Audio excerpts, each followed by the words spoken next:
Hi, I'm Aiman. Welcome back to one of my auto repair videos. In this video, I'm working on my brother Asfa's Honda Insight 2010 Hybrid, and today I'm going to show you how to remove and install the lower control arm.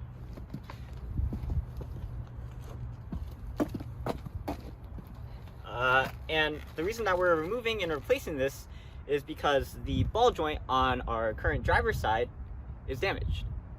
So, if you want to learn more about how to diagnose whether or not you have a bad ball joint, check out my other video on diagnosing whether you have a problem with the ball joint on your car. And this doesn't just apply to Honda Insights, but pretty much to all cars in general. And I talk more about that in that video. But for now, let's get to it. As far as replacements go, this process is fairly straightforward. First, I need to take off the rim. And compared to removing and replacing an alternator or something that has to do with the engine, replacing a lower control arm is fairly straightforward. So now I'm going to take off the wheel. And after we take off the tire, we're going to take off the covers that have the fasteners on them. Oh, I almost screwed it in. After we take off the fasteners, we're going to be able to reveal the lower control arm, and then we're going to take out 4 bolts that connect it to the frame.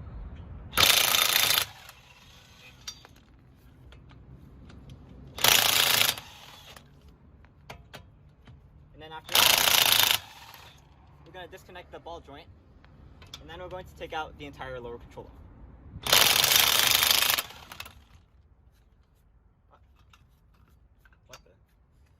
How did I not see that before? Oh, okay. Alright, so now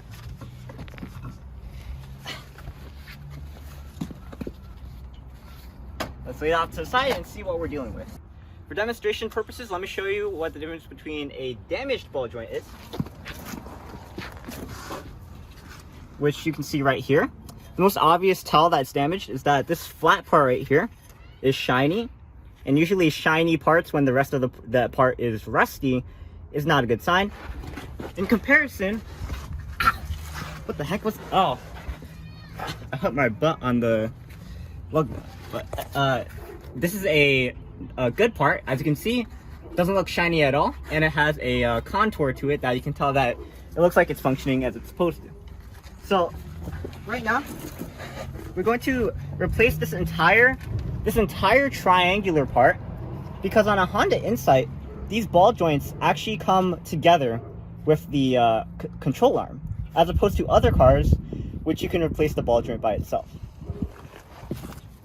Alright, so here's the procedure. Actually, it's a bonus because we don't have to take out the fasteners on the undercover of the car. We're going to take out 4 bolts and 1 ball joint. So first off, there's 1 bolt on the ball joint that we need to tackle right here behind the car. Oh, actually, I'll show you here. So first we're going to take out this crown bolt on the ball joint, and then we're going to remove it using the specialized tool, which I'll show you later. And then we're going to take out 1 bolt securing this bushing to the front side of the car, and the 3 bolts securing the lower control arm to the back side. Not the back side of the car, the front side of the car, but in the back. You know what I'm talking about. Let's get right to it. I think we'll need a number 19 socket for this one. This is actually the biggest one we have. We'll see though. I got one that was too long, so I'll have to get another one, but we'll deal with that later. Alright, so before we take out the ball joint, we need to take out that crown bolt. And I can't explain it here, but I'm just going to do it and explain it after. We need to take out this tie, and in order to do that, we just bend out the tie with the pliers. And just for sake of showing you, this is what the tie looks like. In order to take it out, you pry it out, or you can flip it out, and then after that you want to slide it out. Okay, after that you want to use a regular box wrench, because you can't get a socket in there. Like I said, you can't get a socket in here. You want to use a regular box wrench and take that out.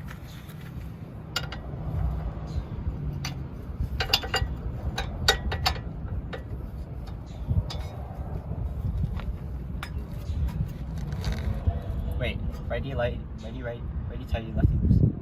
But this is right, okay. Okay, there we go. So I loosened it, and now I gotta keep loosening it. Unfortunately, we don't have the ratchet wrench in order to do this. So we're just gonna have to use some elbow grease.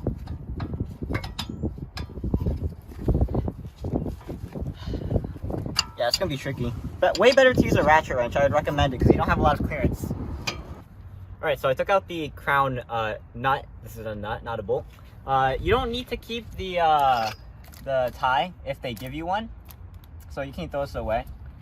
But you also don't need to keep the nut if they give you another crown nut. Let's talk about the bolts now. So, wow, they're tricky because the first thing that we need to do is we need to take out these 3 bolts. 1, 2, 3, and then later 4. And they're all number 19 millimeters. So the first thing we did was, first let me foreshadow this.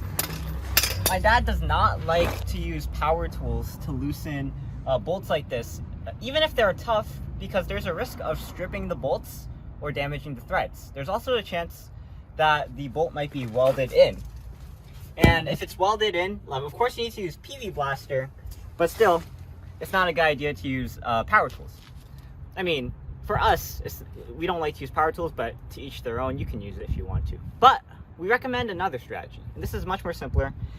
First thing we did was we tried to use a breaker bar, and it didn't work. And I know I look buff. I know I look like I have like super strong arms, and part of that is because I have like 5 layers on right now. But even with my strong masculine arms, I couldn't take out the bolts. So my dad suggested that you fix the wrench, the breaker bar onto the bolt, and then here's the kicker: you take your handle from your jack, you take it off, and then you slide it on to the breaker bar, and hold on, make sure that it's on completely.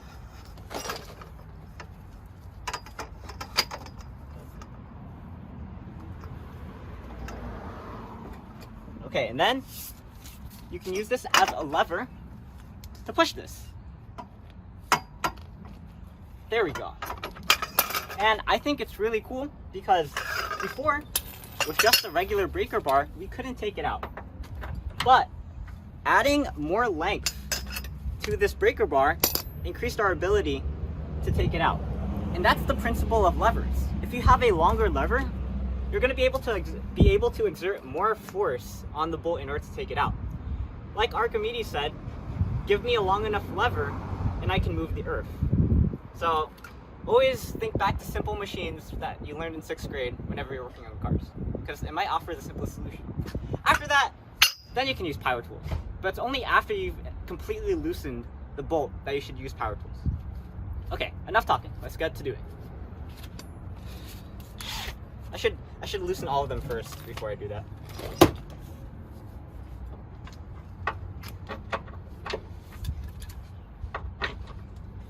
Okay.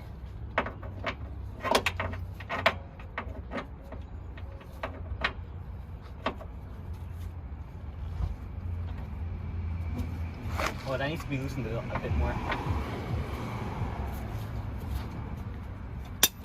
So if I pull back this cover, we can see we can get access to the last bolt that we need to take out. Now, the method I showed you earlier with using a longer lever to take out the bolt might not apply here. That's because we have such small clearance here. If you want to take it out much easier, then you can take out the cover, and that will give you much more an access to a much wider range of options that you can do. But I'm going to show you a few options that you can do without taking off the cover. The first is using a regular box wrench, putting it on there, and then knocking it up with a hammer. And we've already done that, so it's already loose, but I don't need to show you. I mean, you can also use a longer number 19 wrench, but there's only so longer you can get. And then the last option is, in our case, actually, no. Those are the 2 options that you should use to loosen the bolt. You should either knock a regular wrench with a hammer, or use a longer wrench. After you do that, you want to take a socket wrench that has the number 19 on it, and then put it on. Usually it has to be something low profile like this, not something that's long like this. You want to use something that's very thin. You want to put it on. I'll let you see that one more time.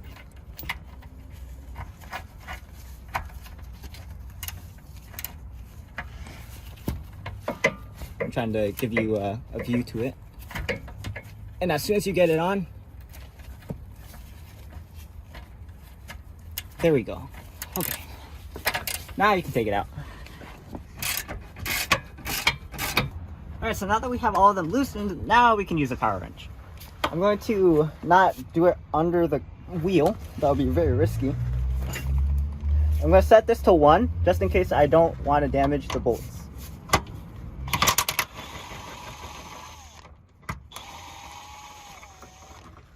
Whew! Zooey mama, that's a big bolt. It makes sense because it's for the tires too. And your lower control arm is basically what attaches your entire suspension to your frame. This is a pretty small bolt in comparison. Wow. And then lastly, this one's the one I gotta be careful with.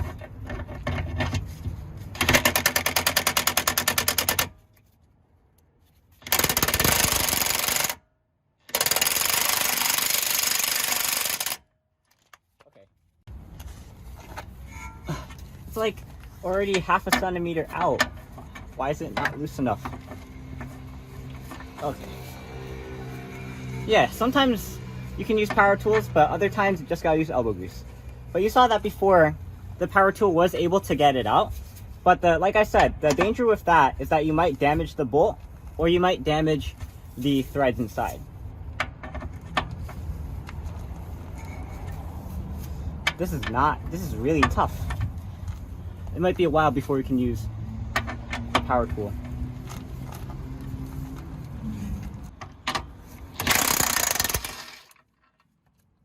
Okay, so that's the last one out.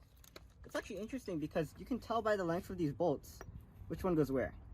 The largest one goes to the closest side right here at the front.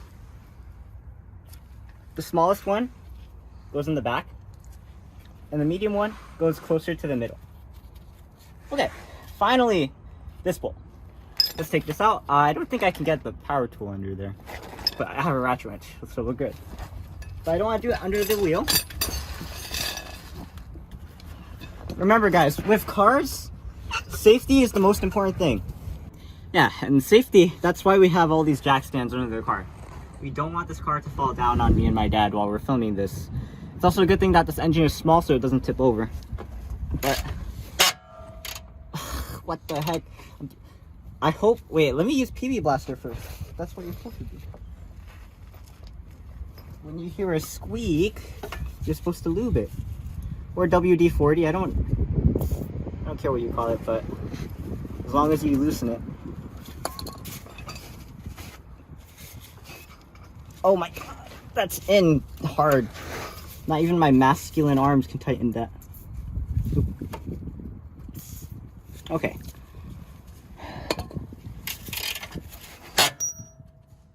This is very worrying.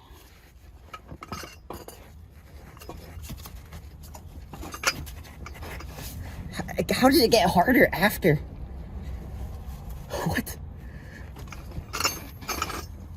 Alright, so that scraping noise you heard, the one like that, is because this side of the control arm was caved down, or caved out, because we took out these bolts before. And because this part of the control arm was going down, that meant it was interfering with this part right here. So we put the bolts back on, and hopefully there should be less scraping. As you heard, there is still some scraping, but hopefully it's going to make it a bit easier to do the turning.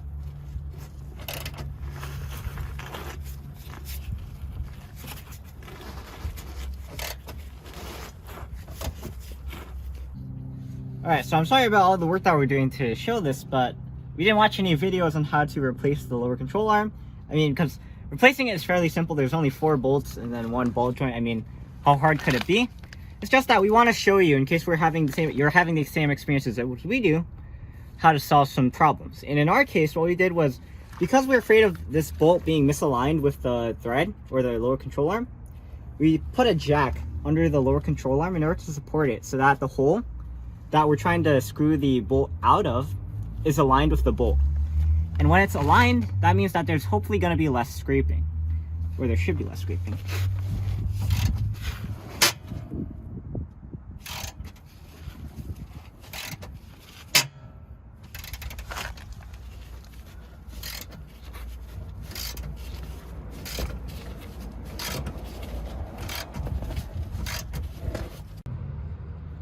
Okay, so as you can see, the bolt is coming out, but there's a lot of sacrifices we had to make to do that.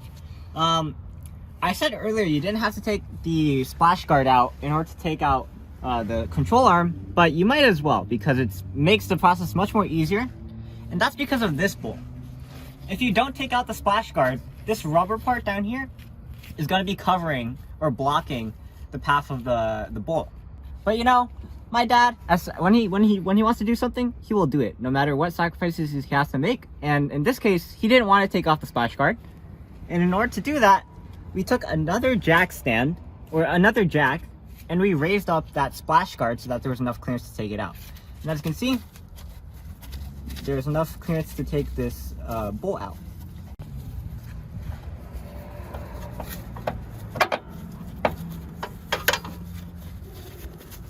There we go. So you might need to support this lever arm a bit more, because as you can see, when we took that out, this dropped it quite considerably, about half an inch or maybe a quarter of an inch. So you might need to raise this a bit more in order to support it. But this is what the bolt looks like.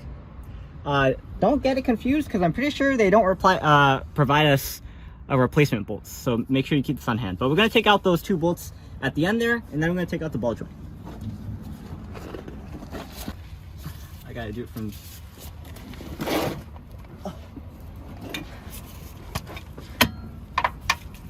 Number 3, number 1.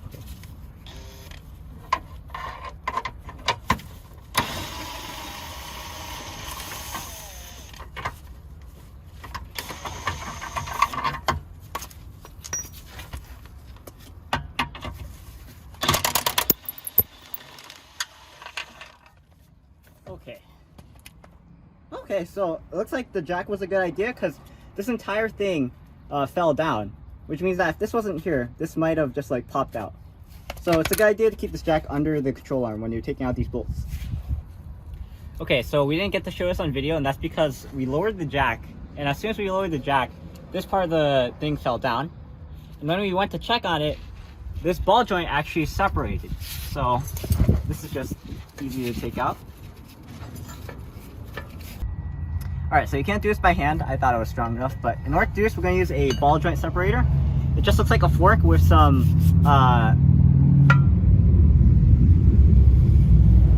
that motorcycle comes every day. There's a taper at the end of it so that you can stick it in between the ball and the joint, and then use it like a crowbar. Alright, so we're filming this after the fact, and while I'm here, I wanted to tell you guys that it's very important that you separate the ball joint first before you take out the bolts in the back. And the reason why is because when you have the bolts in the back, there's some resistance to provide when you try to separate the ball joint. As opposed to when you have the bolts already taken out, it's pretty hard to take out the ball joint. And the reason that I didn't do this beforehand is because, you know, I'm 17 now, and my dad wants to let me try to get more into fixing a car on my own. So he wanted to let me try to figure out how to do something by myself. And I figured that before I go into online resources first I want to get acquainted with working on cars. And with things like this is a learning experience when you're working on cars.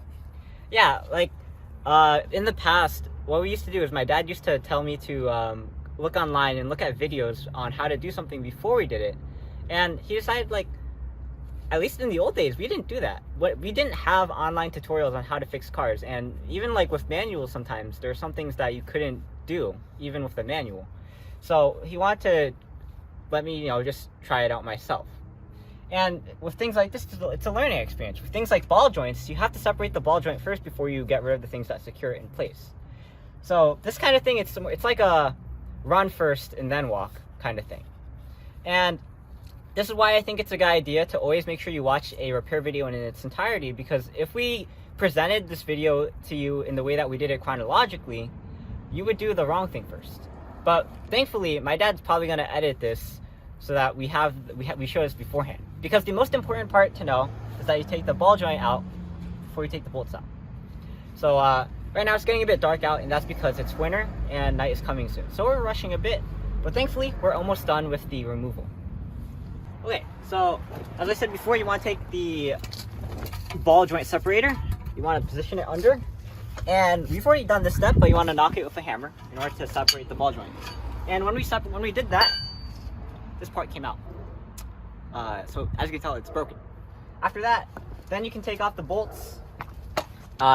And we've put the bolts back on 3 times now. Now you can take them off and replace the entire thing. Okay, so let's take that out and compare these two. So this, guys, is what a broken control ball joint looks like. Right here, you can see that this rubber right here is broken, which means that this part up here is just going to bounce up and down. It's not going to really act as a ball joint. Compare that with this new part here.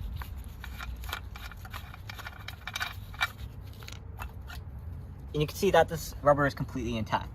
So that's why we're replacing the entire control arm. So since we're rushing right now, we're just going to talk about the installation right now. Installation is the same as removal, but in reverse. So all you have to do is you want to position the new control arm in. Make sure that the ball joint is at the front. You want to position it inside of this cavity here, and make sure that it's positioned in the right places. Then you want to put the bolts first, and then you put the ball joint. Okay, so let's do it. Take these out.